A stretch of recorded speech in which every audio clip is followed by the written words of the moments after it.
Mirë, së fundmi dua t'ju bëj një pyetje në fakt të dyve dhe për sa i përket situatës në Kosovë. 28 dhjetori do t'jetë ditë zgjedhjesh, pra zgjedhje të jashtëzakonshme. Zoti Gjumshiti, çfarë prisni nga 28 dhjetori? Kosova shkon sërish në zgjedhje.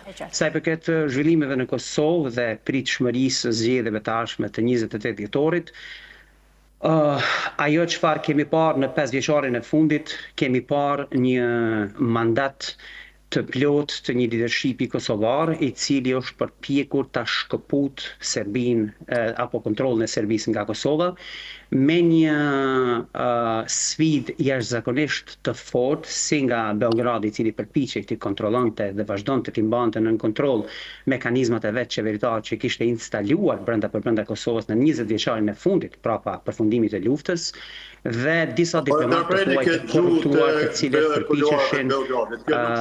të cilët përpiqeshin më falni, nuk jeni ju me të lutem, zoti Berisha, po, ta përfundoj. Përpreni këtë gjuhë të koloarëve të Beogradit, këtyre transgjenuarve që ikin londër atje për nevojat veta, fiziologjike e vinë shprazin çmendorin që shiken në televizion, se dikush 20 vjet pas ka instalu Serbinë, të kush ka qenë në Serbi? Hashim Thaçi. Apo Hashim Thaçi ka qenë në Serbi, Ramush Radini. Njerëz që kanë luftuar për këtë vend, apo? Nuk kualifikoni të diskutoni me mua me këtë gjë. Zoti Berisha, të lutem. Zoti Berisha, nuk kualifikoni të diskutoni me mua në këtë nivel. Duhet të civilizoni në kuptimin njerëzor dhe intelektual. Sa e po shkon Londër, si e ke partnerin atje?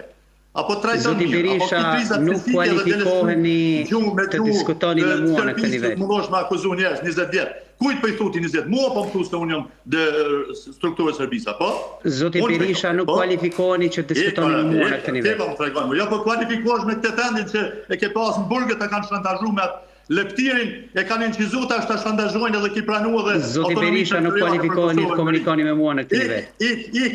Mbyll këtë, më vjen keq zoj, po nuk debatoj me strukturat Serbisë. Mirë, zoti Berisha, faleminderit që ishe në këtë komunikim të drejtë për drejtë. Është e drejta juaj ta mbyllni këtë lidhje, po zoti Gjumshiti. Po. Pra kemi një leadership kosovar ku për herë të parë në 20 vjeçarin e pas luftës ka punuar me vendosmëri të plotë dhe për kushtim të paepur për ta shpartalluar instalimin sistematik të Serbisë brenda Kosovës. Dhe kemi një opozitë të organizuar mirë, e cila gjatë kohës sa ishte në pushtet, kishte punuar për ta instaluar pushtetin e Serbisë brenda Kosovës në marrëveshje të ndryshme ndërkombëtare, të cilat ta i kanë nënshkruar, të cilat marrëveshje verifikueshëm e kanë avancuar dhe favorizuar pushtetin edhe instalimin e Serbisë brenda Kosovës.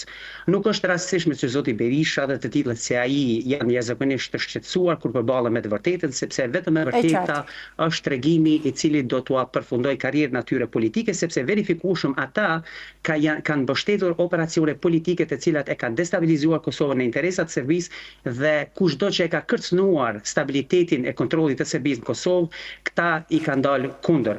E përmendim më herët edhe rastin e zotit Milan Zeka, i cili në hulumtimet në gjetjet tona hulumtuese të botuara në këtë prill, del se jo që është një njeri i cili ka dokumentuar krimet e serbëve të luftës në Kosovë, por është një njeri i cili ka shitur materialet e kohës së luftës në Kosovë, produksioneve të radio televizionit të Serbisë për të ndërtuar filma dokumentar të cilat kanë qenë të përputhur me propagandën e strategjinë serbe për të akuzuar ushtrimtarët e Kosovës për trafikim me organesh.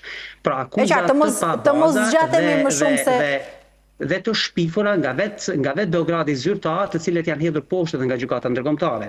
Kjo është e vërtetë. E qartë. Zoti Gjumshiti, faleminderit që ishe në këtë komunikim të drejtë për drejtë.